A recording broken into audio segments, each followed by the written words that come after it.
Good morning students. आज का हमारा चैप्टर है अध्याय 6 जैव प्रक्रम। जैव प्रक्रम शब्द को पहले समझ लेते हैं, फिर आगे देखते हैं। इसी चैप्टर से हमारा वर्कशीट भी आ रहा है, जिसे करके आप मुझे भेज रहे हैं। कुछ बच्चे अभी भी वर्कशीट नहीं भेज रहे हैं, वो भेजते रहें। जैव प्रक्रम का मतलब है कि इस पृथ्वी पर जितने भी सजीव हैं उनको अपने जीवन को बनाए रखने के लिए जो भी क्रियाएं की जाती है, मूल क्रियाएं, उन्हें जैव प्रक्रम कहा जाता है। ठीक है। मूल क्रियाएं कौन कौन सी है? जैसे श्वसन है, पाचन है, पोषण है, ये सब क्रियाएं मूल क्रियाएं कहलाती है। इनको करने के लिए जो भी एक्टिविटीज, जो भी चीज़ें हमारे शरीर में होती है, उन्हें जैव प्रक्रम कहते हैं। हम जैव सजीव तथा अजैव निर्जीव में अंतर कैसे स्पष्ट करते हैं? यदि हम कुत्ते को दौड़ते देखते हैं, गाय को जुगाली अथवा गली में एक इंसान को जोर से चीखते हुए देखते हैं, तो समझ जाते हैं कि ये सजीव है। यदि कुत्ता, गाय या इंसान सो रहे हैं तो क्या तब भी हम यही सोचेंगे कि ये सजीव हैं? लेकिन हम यह कैसे जानेंगे? हम उन्हें सांस लेते देखते हैं और जान लेते हैं कि ये सजीव हैं। पौधों के बारे में हम कैसे जानेंगे कि वे सजीव हैं? हम में से कुछ कहेंगे कि वे हरे दिखते हैं, लेकिन उन पौधों के बारे में क्या कहेंगे जिनकी पत्तियां हरी न होकर अन्य रंग की होती है? वे समय के साथ वृद्धि करते हैं, अतः हम कह सकते हैं कि वे सजीव है। दूसरे शब्दों में, हम सजीव के सामान्य प्रमाण के तौर पर कुछ गतियों पर विचार करते हैं। ये वृद्धि संबंधी या अन्य गतियां हो सकती है, लेकिन वह पौधा भी सजीव है जिसमें वृद्धि परिलक्षित नहीं होती, दिखती नहीं है। कुछ जंतु सांस तो लेते हैं परंतु उनमें गति स्पष्ट रूप से नहीं दिखाई देती है, वे भी सजीव हैं। अतः दिखाई देने वाली गति जीवन के परिभाषित लक्षण के लिए पर्याप्त नहीं है। अति सूक्ष्म स्केल पर होने वाली गतियां आंखों से दिखाई नहीं देती है। उदाहरण के लिए अणुओं की गति। क्या यह अदृश्य आणविक गति जीवन के लिए आवश्यक है? यदि हम यह प्रश्न किसी व्यवसायी जीव विज्ञानी से करें तो उसका उत्तर सकारात्मक होगा। वास्तव में अंदर आणविक गति नहीं होती जब तक वे किसी कोशिका को संक्रमित नहीं करते हैं। अतः इसी कारण यह विवाद बना हुआ है कि ये वास्तव में सजीव हैं या नहीं। तो विषाणु को हम लोग सजीव और निर्जीव के बीच की कड़ी में रखते हैं। जीवन के लिए आणविक गतियां क्यों आवश्यक है?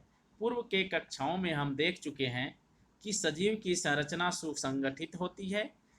उनमें उत्तक हो सकते हैं, उत्तकों में कोशिकाएं होती हैं, कोशिकाओं में छोटे छोटे घटक होते हैं।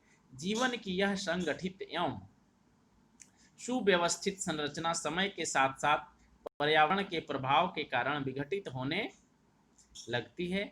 यदि यह व्यवस्था टूटती है तो जीवन और अधिक समय तक जीवित नहीं रह पाएगा। अतः जीवों के शरीर को मरम्मत तथा अनुरक्षण की आवश्यकता होती है, क्योंकि ये सभी संरचनाएं अणुओं से बनी होती है। अतः उन्हें अणुओं को लगातार गतिशील बनाए रखना चाहिए। सजीवों में अनुरक्षण प्रक्रम कौन कौन से हैं, इन चीज़ों को हम जानेंगे। ठीक है। तो जैव प्रक्रम क्या है, इसको देखते हैं। जीवों के का अनुरक्षण कार्य निरंतर होना चाहिए।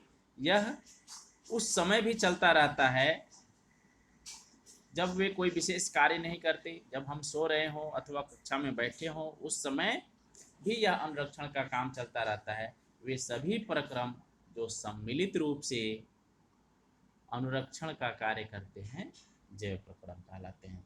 ठीक है। क्योंकि क्षति तथा टूट फूट रोकने के लिए अनुरक्षण प्रक्रम की आवश्यकता होती है, अतः इसके लिए उन्हें ऊर्जा की आवश्यकता होगी। यह ऊर्जा एकल जीव के शरीर के बाहर से आती है। इसलिए ऊर्जा के स्रोत का बाहर से जीव के शरीर में स्थानांतरण के लिए कोई प्रक्रम होना चाहिए। इस ऊर्जा के स्रोत को हम भोजन तथा शरीर के अंदर लेने के प्रक्रम को पोषण कहते हैं। यदि जीव में शारीरिक वृद्धि होती है तो इसके लिए उसे बाहर से अतिरिक्त कच्ची सामग्री की भी आवश्यकता होगी, क्योंकि पृथ्वी पर जीवन कार्बन आधारित अणुओं पर निर्भर है। अतः अधिकांश खाद्य पदार्थ भी कार्बन आधारित है। इन कार्बन स्रोतों की जटिलता के अनुसार विविध जीव भिन्न प्रकार के पोषण प्रक्रम को प्रयुक्त करते हैं। चूंकि पर्यावरण किसी एक जीव के नियंत्रण में नहीं है, अतः ऊर्जा के बाह्य स्रोत विविध प्रकार के हो सकते हैं। जीव शरीर के अंदर ऊर्जा के इन स्रोतों के विघटन या निर्माण की आवश्यकता होती है, जिससे ये अंततः ऊर्जा के एक समान स्रोत में परिवर्तित हो जाने चाहिए। यह विभिन्न आणविक गतियों के लिए एवं विभिन्न जीव शरीर के अनुरक्षण तथा शरीर की वृद्धि के लिए आवश्यक अणुओं के निर्माण में उपयोगी है। इसके लिए शरीर के अंदर रासायनिक क्रियाओं की एक श्रृंखला की आवश्यकता है। उपचयन, अपचयन, अभिक्रियाएं अणुओं के विघटन की कुछ सामान्य रासायनिक युक्तियां हैं। बहुत से जीव शरीर के बाहरी स्रोत से ऑक्सीजन प्रयुक्त करते हैं। शरीर के बाहर से ऑक्सीजन को ग्रहण करना तथा कोशिकीय आवश्यकता के अनुसार खाद्य स्रोत विघटन में उसका उपयोग श्वसन कहलाता है। एक कोशिकीय जीव की पूरी सतह पर्यावरण के संपर्क में रहती है, अतः इन्हें भोजन ग्रहण करने के लिए, गैसों का आदान प्रदान करने के लिए या वृज्य पदार्थों के निष्कासन के लिए किसी विशेष अंग की आवश्यकता नहीं होती। लेकिन जब जीव के शरीर का आकार बढ़ता है तथा शारीरिक अभिकल्प अधिक जटिल होता जाता है, तब क्या होता है? बहुकोशिकीय जीवों में सभी कोशिकाएं अपने आसपास के पर्यावरण के सीधे संपर्क में नहीं रह सकती, अतः साधारण विसरण सभी कोशिकाओं की आवश्यकताओं की पूर्ति नहीं कर सकता। हम पहले भी देख चुके हैं कि बहुकोशिकीय जीवों में विभिन्न कार्यों को करने के लिए भिन्न भिन्न अंग विशिष्टीकृत हो जाते हैं। हम इन विशिष्टीकृत ऊतकों से तथा जीव के शरीर में उनके संगठन से परिचित हैं, अतः इनमें कोई आश्चर्य नहीं है कि भोजन तथा ऑक्सीजन का अंतर्ग्रहण भी विशिष्टीकृत ऊतकों का कार्य है। परंतु इसमें एक समस्या पैदा होती है। यदि भोजन एवं ऑक्सीजन का अंतर्ग्रहण कुछ विशिष्ट अंगों द्वारा ही होता है, परंतु शरीर के सभी भागों में इसकी आवश्यकता होती है। इस स्थिति में भोजन एवं ऑक्सीजन को एक स्थान से दूसरे स्थान तक ले जाने के लिए वहन तंत्र की आवश्यकता होती है। जब रासायनिक अभिक्रियाओं में कार्बन स्रोत तथा ऑक्सीजन का उपयोग ऊर्जा के प्राप्ति के लिए होता है, तब ऐसे उपोत्पाद भी बनते हैं जो शरीर की कोशिकाओं के लिए न केवल अनुपयोगी होते बल्कि हानिकारक भी हो सकते हैं। इन अपशिष्ट उपोत्पादों को शरीर से बाहर निकालना अति आवश्यक होता है। इस प्रक्रम को हम क्या कहते हैं? उत्सर्जन कहते हैं।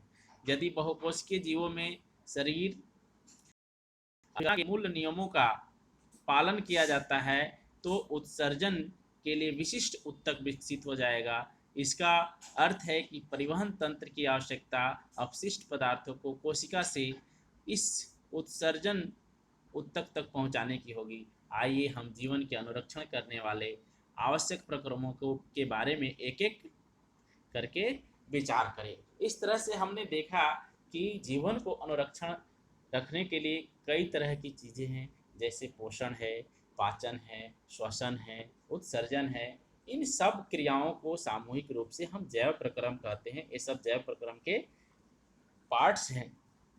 अब इसमें कुछ प्रश्न हैं, जैसे हमारे जैसे बहुकोशिकीय जीवों में ऑक्सीजन की आवश्यकता पूरी करने में विसरण क्यों अपर्याप्त है? बहुकोशिकीय जीवों में विसरण से ही, जैसे एक कोशिकीय जीव वातावरण के संपर्क में रहते हैं और विसरण से ही उनका श्वसन का काम चल जाता है, ठीक है। कोई वस्तु सजीव है, इसका निर्धारण करने के लिए हम किस मापदंड का उपयोग करेंगे? कोई वस्तु सजीव है तो उसमें कौन कौन से लक्षण होंगे? किसी जीव द्वारा किन कच्ची सामग्रियों का उपयोग किया जाता है? ठीक है, जीवन के रक्षक के लिए आप किन प्रक्रमों को आवश्यक मानेंगे? इन प्रश्नों का उत्तर करके आप मुझे भेजेंगे, और बाकी वर्कशीट को तो आप कर ही रहे हैं। फिर आगे हम पोषण को देखेंगे और दूसरे जैव प्रक्रम के पार्ट्स को देखेंगे।